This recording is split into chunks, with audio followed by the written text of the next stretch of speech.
Malgré un but de Chudjoya Adjara en fin de match, la sélection féminine de football du Cameroun n'ira pas au mondial féminin de 2023. Le manque d'expérience des joueuses locales n'excuse pas tout.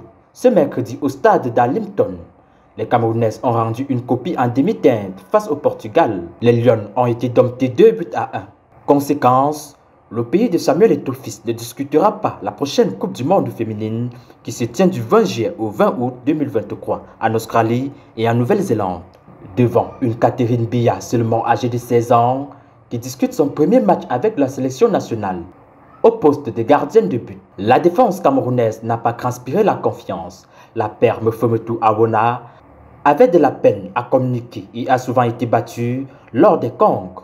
Que dire des milieux de terrain Monique Ngok et Charnel Meillon se sont montrés volontaires mais n'ont pas suffisamment créé du jeu.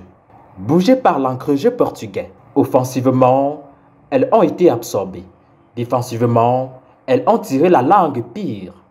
En attaque, Eliane Bibout était déjà en vacances. Logiquement, les Portugaises vont contrôler la balle et donner le rythme. Très vite, elles se montrent dangereuses. Les filles de la sélection d'Askinas couvrent le poteau à 2 reprises. La gardienne camerounaise doit ensuite s'employer pour repousser leur troisième tentative. À force de repousser, les Portugaises vont sauter le verrou camerounais. À la seconde période, notamment à la 84e minute, les Camerounaises vont inscrire un but qui sera aussitôt refusé pour hors-jeu.